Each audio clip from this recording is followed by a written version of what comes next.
This is the last lesson in Term 1 of Algebra 1, making predictions. First, we'll do scatter plot capture, which is a fun Desmos activity. Then we'll do making predictions using some problems, well, you'll see in slides. And then finally, slope and transformations is just a review of some skill that kids need to know from their 8th grade mathematics, and that is a graspable math activity. So let's start with the Desmos activity.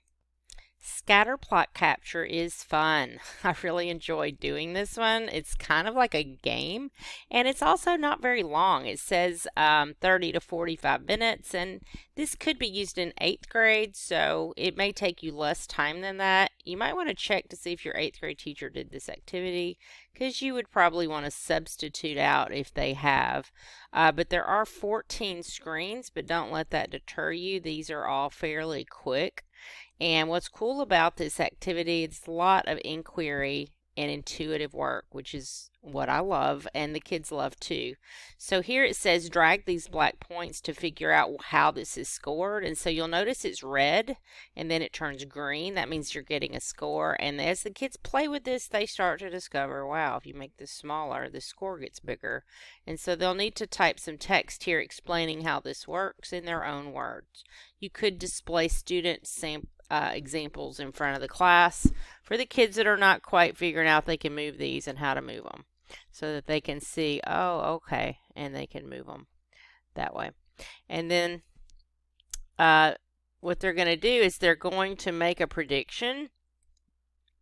And I don't think these let them try again, so you need to kind of caution them. Don't go too quickly through the slides, but stop and contemplate. You may want to pace your kids to prevent them from clicking through, because I do have classes that have done that, and it kind of ruins the experience, and it also robs them of opportunity to really learn the concept. So you might want to pace them just to keep them on one screen, talk about it. What did you get? Ask the kids their scores, and they'll shout them out. Oh, I made this many points, and well, your points are higher than my points. How did that happen? And so forth. All right, and then they're going to make predictions. And what's eventually going to happen is these scatter plots are going to get more and more and more and more unpredictable. So I'm not going to show you any more because I don't want to mess up these for future people. But these scatter plots are not going to always behave as you think or as you expect. There might actually be an outlier on one of these. So as they do these challenges, they're supposed to come to the conclusion that the straighter and the neater the data, the easier it is to make a prediction, and the messier and more spread out the data, the harder it is to make a prediction. And so that's what you're going to continue to do throughout. And you can see this one's really scattered. So the correlation coefficient, of course, would be really low for that one. And so they're making the intuitive connection between the correlation in the data and the messiness of the data. How does that relate? So you could talk about the correlation coefficient, the regression equations, because we've already done that. But we're just revisiting, and we're going to always keep doing that through the course. We revisit, we look at it a different way, we come at it the opposite way, and the longer we do that and the more different ways we do that, the stronger the connections are in their thinking.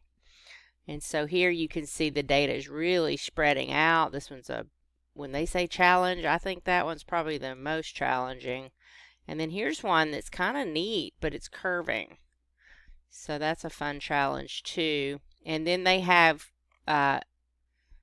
put them into groups according to similarity. So this does not have an answer key. So they may decide to group them based on how messy or how neat the data looks. They may decide to do linear, nonlinear. They may decide to do increasing, decreasing. So there's lots of possibilities, and I would encourage you to let them all just come up with their own and then share out different ones. Maybe each team can pick their favorite, and team members could be displayed, and then the team could tell you, well, what's going on here, and why did you choose these groups, and so forth. But be sure to read the teacher moves. They give you some ideas on this one. And then finally, there's a dispute. This is where they're using their critical thinking, and you can actually choose either one to make a prediction. but they need to be able to defend their answer. So be sure to look at the sample responses and teacher moves. So that concludes the first activity in this assignment. The next activity will take us back to our slides. So our first slide will be Visit GeoGebra, and they're going to work each problem and check their answer. And this is a perfect activity that Katie Akeson made, and I'm so grateful because I was going to make one myself until I found hers. And so she has an example of some data, and she has the trend line, and she has the equation and the correlation coefficient, and so we pretty much cover all our bases here. They're interpreting the slope and the y-intercept, and they will type here, and when you check, once they type here, they'll be able to check the answer, and it does give a possible answer.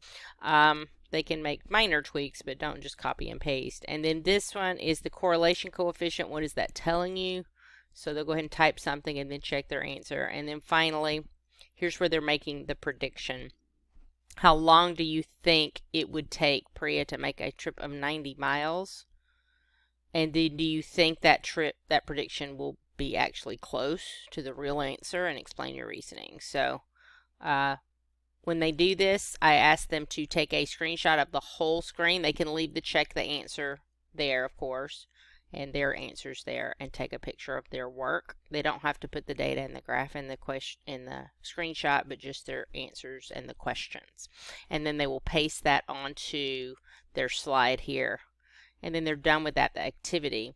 Now this next one, it depends on your district. You may or may not have access to IXL. I'm not a huge fan of IXL because some of it is just drill and practice. But this one, I like it because they're really having to read and think a little bit about the graph. So I'm asking them to do at least 5 problems. The kids will get uptight about the score, which I hate it, but the score is not going to be... So if I go to IXL, see it says 0, and I've already reached my practice limit. But what will happen is they will choose an answer of 2 that's based on this question. And they need to be sure they're reading the question carefully, because sometimes they give you a value of X and you're looking for a value of Y. And sometimes they give you a value of Y and you're looking for a value of X. So you might want to caution them before they get started. And then once they've reached their limit, or 5 questions answered, whichever comes first, hopefully they get at least 5 answered, they will take a screenshot and it will give you the time elapsed, so you'll know if they just clicked through or not. It will give them a SMART score, but tell them not to stress out. I don't think you can get 100 for your SMART score if you aren't a member, because they do cut you off at a certain point. So tell them that's really meaningless. It doesn't matter as long as they've got questions answered. And they have a decent amount of time and they put some thought into it. They're fine.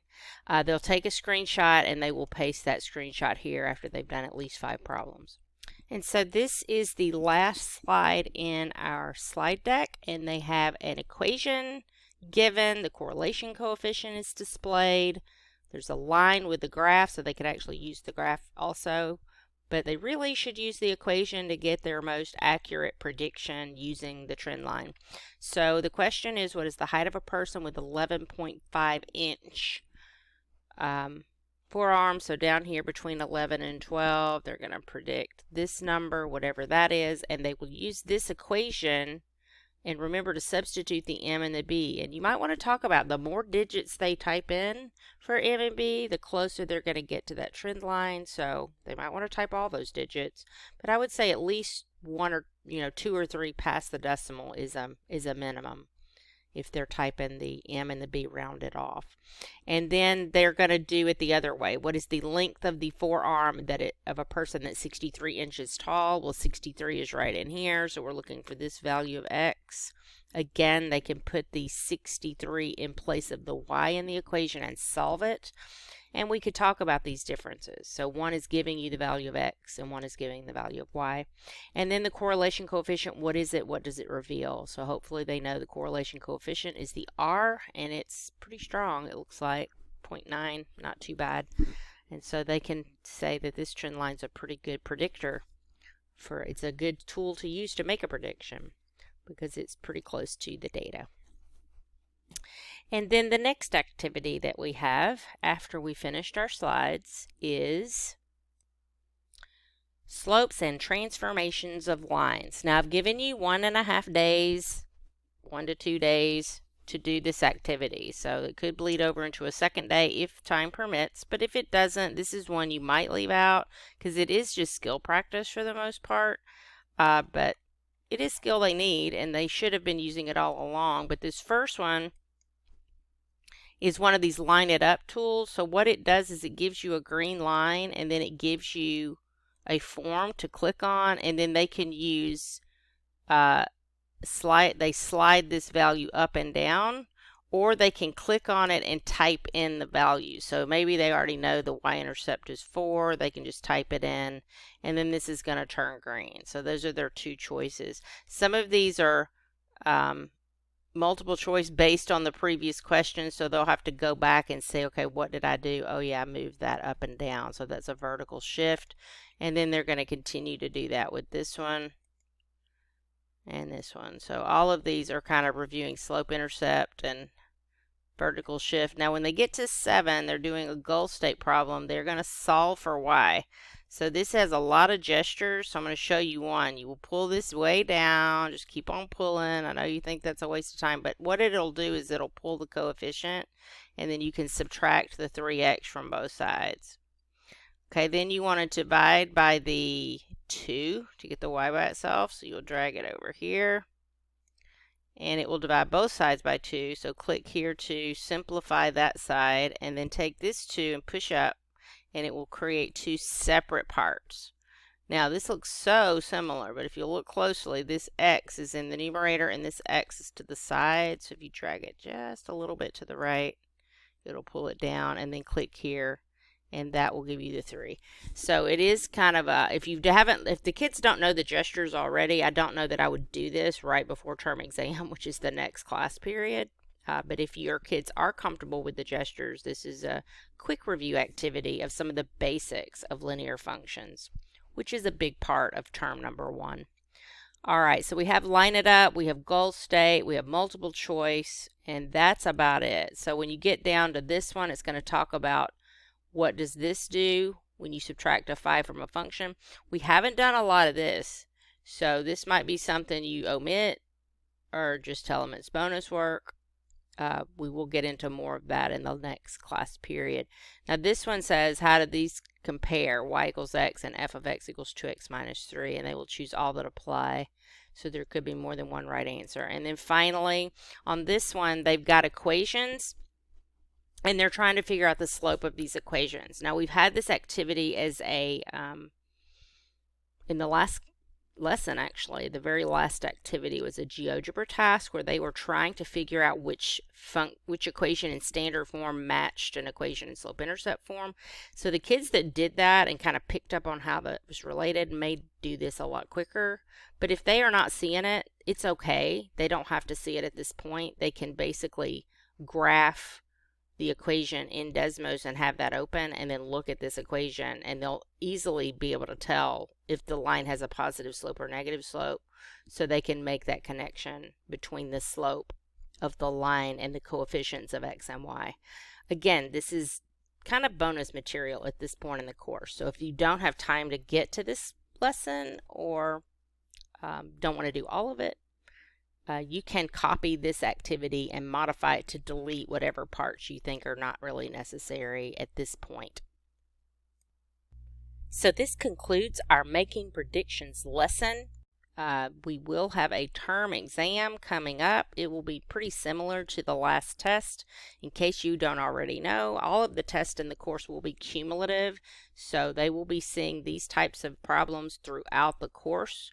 And they will be making predictions throughout the course and using slopes of lines and so forth. So stay tuned. The first term materials will all be available in one big package in my store coming soon. Y'all have a great day.